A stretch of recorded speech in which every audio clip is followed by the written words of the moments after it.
Bendiciones y bienvenidos mis amados hermanos, es un gusto saludarles por este medio. Vamos a continuar con la serie de noviembre en su parte 4, Impulsos Humanos. Sabemos que es tan importante con relación a nuestros pensamientos, a nuestras emociones, porque éstas nos pueden llevar a tener un impulso, a reaccionar de una forma tanto positiva o negativa. En este caso, lo que nos interesa es no responder o no reaccionar de una forma negativa, de tal forma que va a afectar no solamente con quien estemos hablando, sino a toda persona que nos rodea, puesto que en su gran parte, cuando nosotros decimos algo, cuando comentamos algo, cuando hacemos algo, no solamente tiene un efecto negativo en ese momento, sino que continúa en ocasiones una situación, incluso puede ser por años. Hace un tiempo me platicaba o nos platicaba un hermano en una conversación de una situación que tuvo en su matrimonio y dice que aún después de 30 años todavía le sigue recordando aquella situación que vivieron en su noviazgo.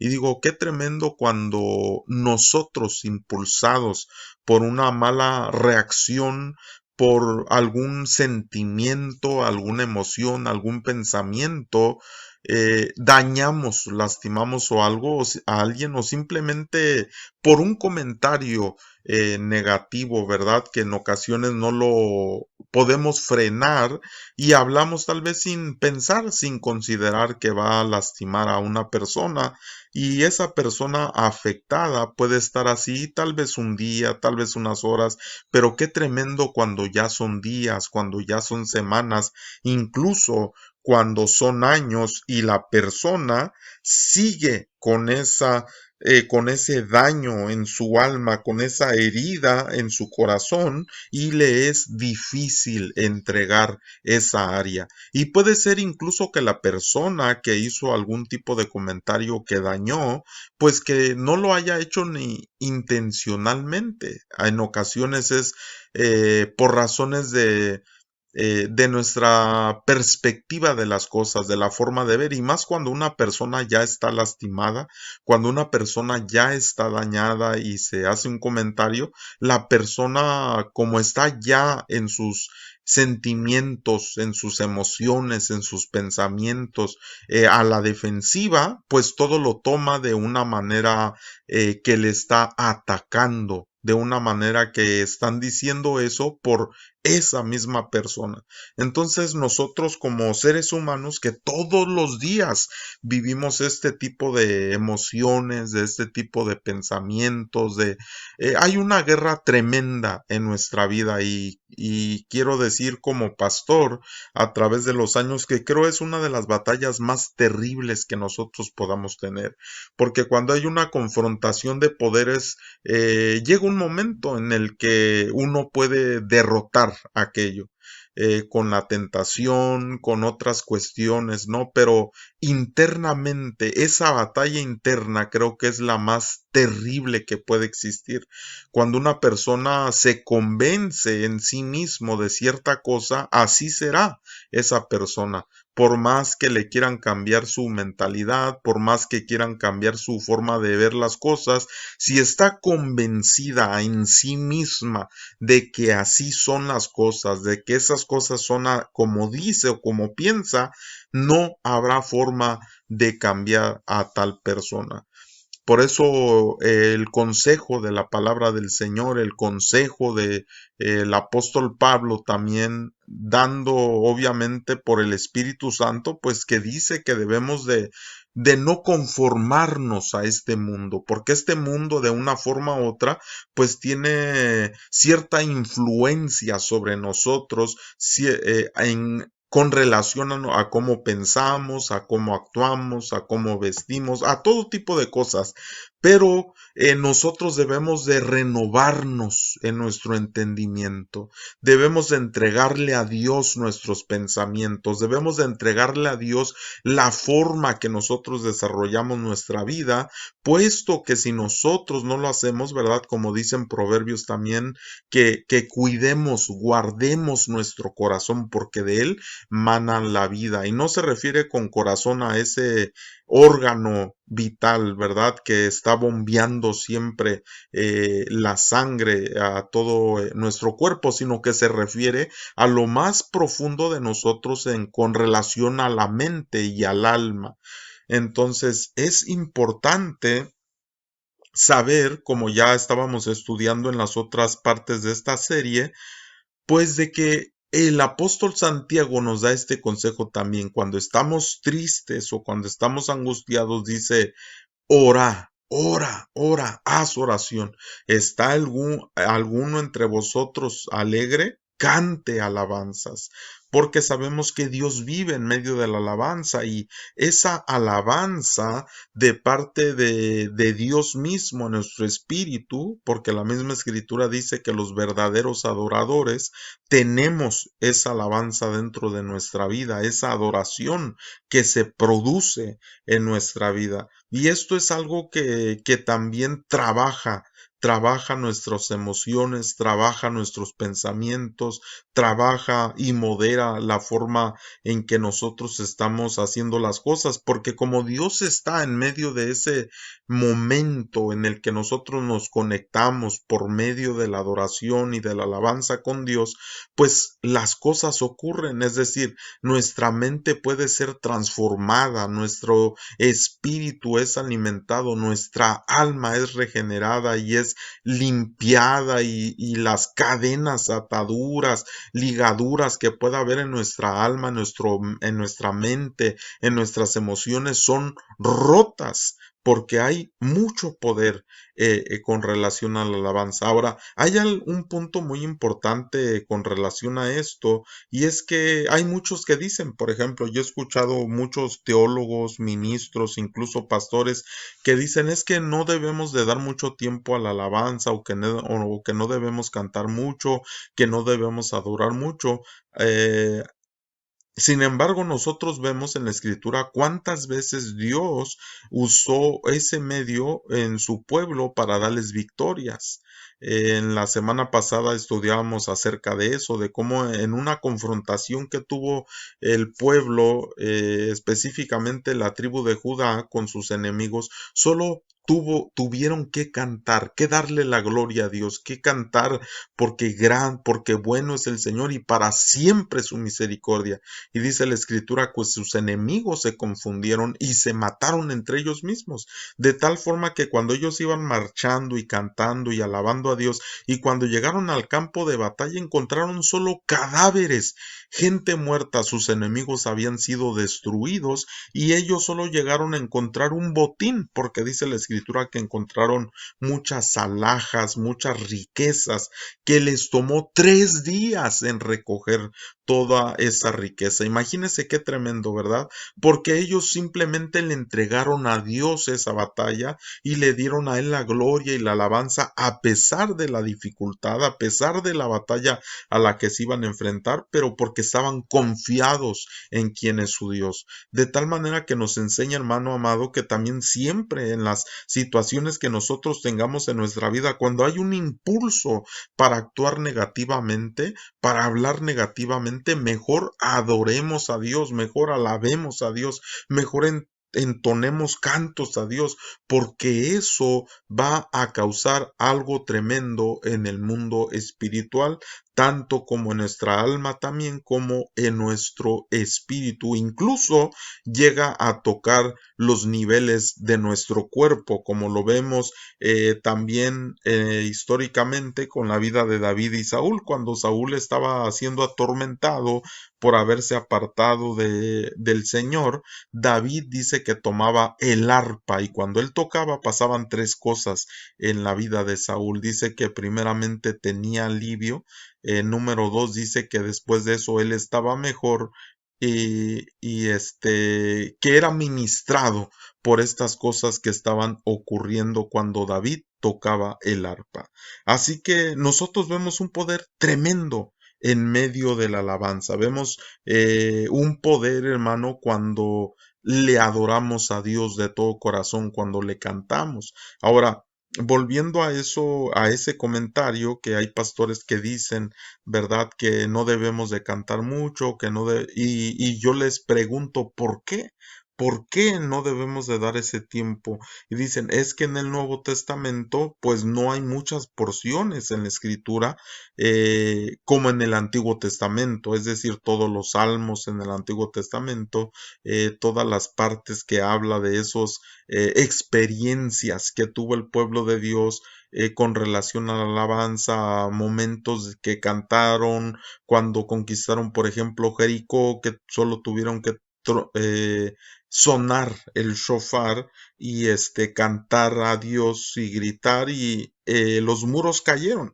¿Verdad? Entonces, hay muchas narraciones que la escritura nos enseña de esto, pero también es importante nosotros entender desde el marco histórico, desde la lingüística y desde el trasfondo cultural de nuestro Señor Jesucristo, porque muchos no tienen el conocimiento de cómo ellos desarrollaban ciertas cosas en su liturgia y esto nos enseña a nosotros que si cantaban, por ejemplo, en Mateo capítulo 26, versículo 30, ahora sí entrando un poquito después de este momento de introducción, en Mateo 26:30 dice, y cuando hubieron cantado el himno, salieron al monte de los olivos. Ahora, también aclarando, cuando dice aquí que cantaron el himno, no se está refiriendo al tipo de himnos de este tiempo, obviamente, del tiempo actual. Era, cuando aquí habla de este himno, es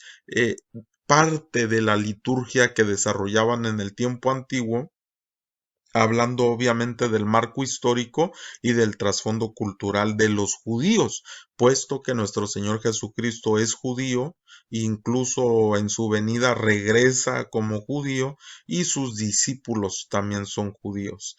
Entonces nosotros podemos ver, hermano amado, que cuando ellos cantan este himno, pues tiene que ver con el trasfondo cultural de los judíos y que esto lo participan después de haber participado o tomado de la Santa Cena, la llamada Santa Cena, que estaban en la celebración, ¿verdad?, inicial del Pesaj, de la Pascua. Entonces, sí me muestra la escritura que Jesús cantaba, sí me enseña la escritura que Jesús se desarrollaba este tipo de cantos, este tipo de liturgia, este tipo de adoración y de alabanza a Dios. Es decir, no era que no practicaba. Ahora, las personas dicen, bueno, solamente hay un versículo cuando dice que Jesús cantaba, pero en realidad, hermano amado, cuando nosotros entendemos, le vuelvo a repetir, el trasfondo cultural de los judíos, podemos entender en qué momento ellos también cantaban. Por ejemplo, nosotros nos damos cuenta que cuando ellos leían la escritura, cuando ellos leían la Torah, hay algo, y esto solamente se puede conocer mediante el estudio del hebreo, del idioma hebreo, hay algo que se llama, porque hay una enseñanza de la pictografía, es decir, del hebreo más antiguo. Hay una enseñanza también, por ejemplo, de las letras hebreas, de cómo se escriben y sus evoluciones en el tiempo, por ejemplo, de la numerología del hebreo, pero hay algo también que mucha gente no conoce y que hay algo que se llama la cantilación del hebreo. ¿Qué quiere decir esto de la cantilación? Bueno, que siempre cuando se leía la Torah o la escritura, pues se hacía con una melodía. Es decir, que se leía de una forma que se escuchaba como si se estuviera cantando. De hecho, en el tiempo actual todavía hay personas en las sinagogas que desarrollan así la lectura de la escritura. Es decir, que lleva una cantilación y que desde el tiempo muy antiguo, incluso desde el tiempo de que nuestro Señor Jesucristo estaba en la tierra, ya existía esta cantilación. Y cuando digo ya existía, me refiero a que ya estaban los puntos vocálicos dentro de la misma Torá, porque obviamente más atrás, más en la antigüedad, no habían los signos vocálicos dentro de la escritura, sino simplemente pues eran todas eran las consonantes solamente. Sabemos que el hebreo no tiene vocales, es pura.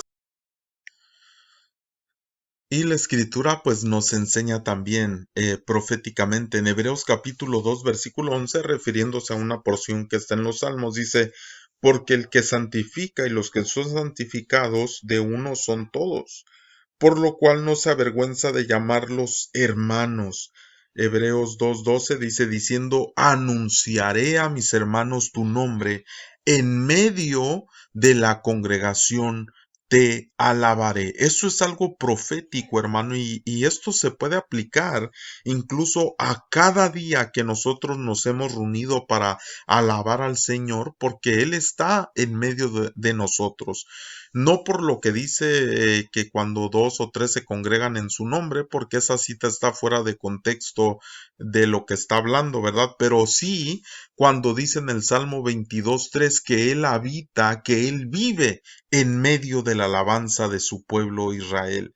¿Qué quiere decir esto, hermano? Que cada que nosotros nos hemos reunido para alabar el nombre del Señor, dice, en medio de la congregación te alabaré. ¿Y de quién está hablando?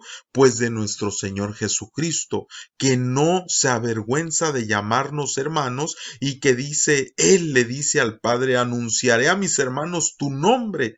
En medio de la congregación te alabaré.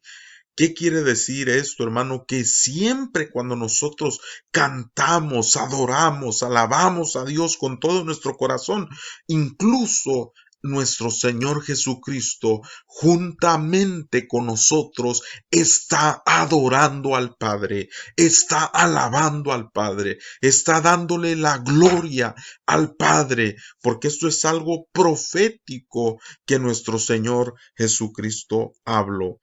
Ahora vamos a continuar y como le comentaba, ¿verdad? Cuando nosotros estamos también estudiando el relato histórico de cómo ellos practicaban su liturgia, es decir, cuando ellos leían la escritura, cuando ellos oraban, todo era en forma de canto. Le vuelvo a recordar, cuando uno estudia el idioma hebreo se da cuenta que hay algo de la cantilación, donde cuando se está leyendo la escritura, pues se hace con un tipo de melodía. Pero también cuando se ora, si usted ha escuchado cómo oran los judíos, también lo hacen con un tipo de cantilación cuando están orando. Porque, porque esa era la forma. De hecho, los salmos, usted sabe que en realidad son oraciones a Dios. Es decir, todo canto, todo lo que se expresa verbalmente de alguna manera hacia Dios es un tipo de oración. Y puede ser a través de un canto, puede ser a través de júbilo, puede ser de muchas formas, pero en realidad todo eso dirigido hacia Dios es una oración, de tal forma que incluso en el trasfondo cultural de los judíos, pues todo en realidad era como cantado. Cuando se leía la escritura era cantado, cuando se oraba a Dios era cantado. Incluso hay todavía corrientes, le vuelvo a repetir, no solamente de los que leen con esa cantilación, sino también cuando oran lo hacen como si fuera un canto. Y pues obviamente que hay esos cantos ya específicos, ¿verdad? Que son más con esa melodía y con ese júbilo. ¿Y por qué es importante que nosotros sepamos esto, hermano? Porque cuando nosotros estamos en algún tipo de impulso humano que nos quiere llevar hacia la negatividad, una forma de combatir, de contrarrestar ese sentimiento, ese impulso, y podrá parecer algo loco, hermano, pero que en un momento cuando tú quieres gritar o enojarte o molestarte con una persona, en lugar de hacer eso, hermano, si estás en tu casa, enciérrate en un cuarto o salte, no sé, algo donde tú le empieces a entonar a Dios una alabanza, donde tú le empieces a adorar a Dios. Es decir, voltea lo que el enemigo quiere producir en ti, voltea lo que el sentimiento negativo quiere producir en ti, y en lugar de gritar, en lugar de enfocarlo o de dirigirlo o de transmitirlo en una forma negativa, ministra tus emociones, es decir, cambia el enfoque de esa emoción hacia una alabanza hacia Dios, una oración hacia Dios, algo que glorifique el nombre de Dios. Y te quiero decir que cada ocasión que tú hagas este ejercicio, esta actividad, mucho en tu naturaleza va a cambiar, mucho en tu comportamiento va a cambiar, mucho en tu forma de ser va a cambiar. ¿Por qué? Porque le estás entregando esas cosas al Señor. Ahora, en Hebreos capítulo 4, verso 15 dice, porque no tenemos un sumo sacerdote que no pueda compadecerse de nuestras debilidades. Porque usted me podrá decir, ay, pastor, usted lo dice muy fácil. Cuando yo me enojo, usted no sabe cómo me pongo. Cuando yo me enojo, no me puedo controlar. Cuando yo me enojo, pero dice la escritura que tenemos un sumo sacerdote, hermano, que se compadece de nuestras debilidades. ¿Y por qué? Dice que no pueda compadecerse de nuestras debilidades, sino uno que fue tentado en todo, según nuestra semejanza, pero sin pecado.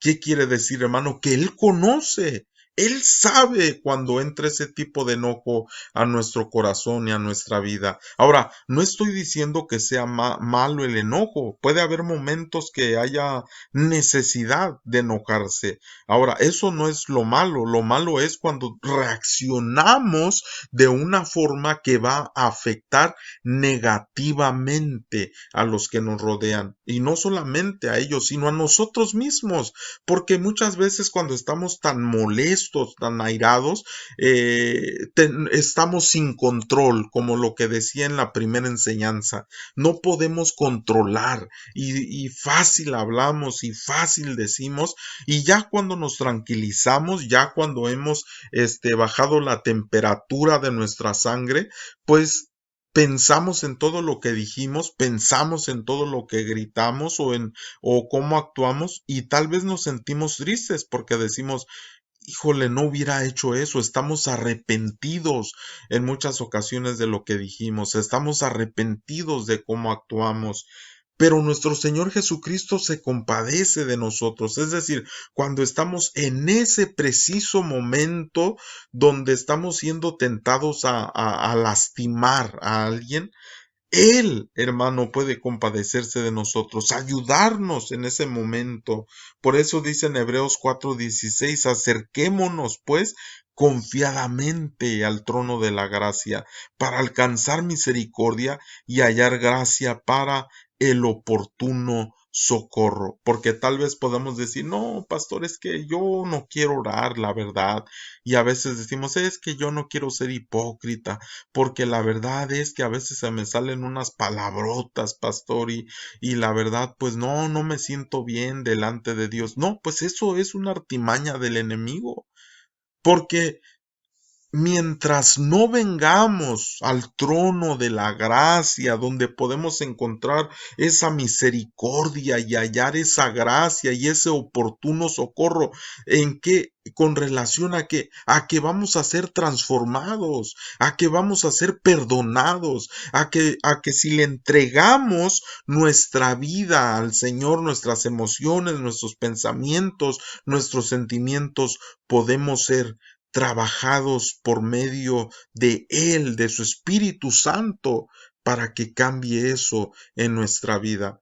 El Señor no se escandaliza, hermano, por eso dice que tenemos un sumo sacerdote que se compadece de nuestras debilidades. Él sabe lo que es todo lo que tú has sentido en tu vida y mucho más, porque Él fue tentado en todo, pero sin pecado.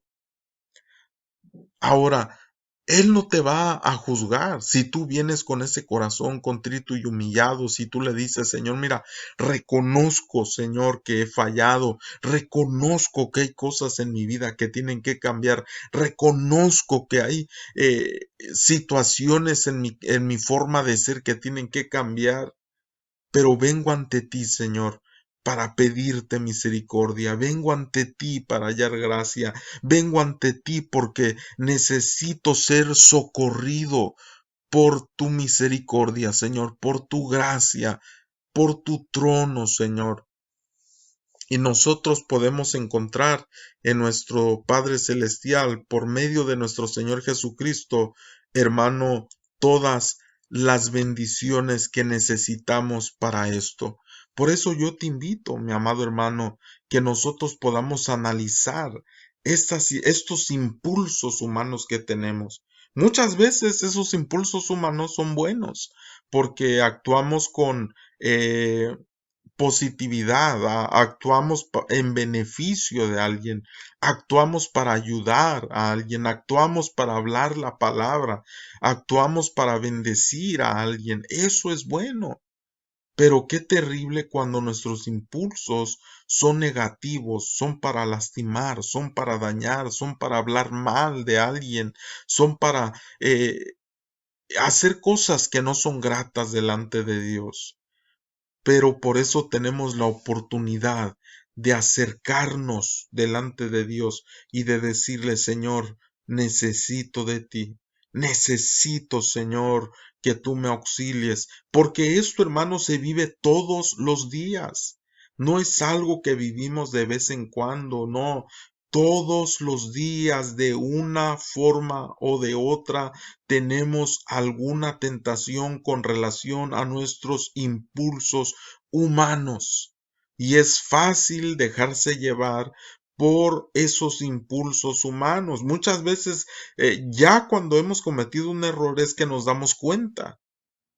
Pero cuando empezamos a trabajar contrarrestándolo, es decir, peleando contra ello, entonces cada vez más podremos presentar una batalla interna antes de que se haga externo. Recuérdese lo que dijo nuestro Señor Jesucristo, no es lo que entra, no es lo que entra lo que contamina, ¿verdad? Refiriéndose al alimento, porque le estaban preguntando a él, pero él se refería a las acciones o las palabras.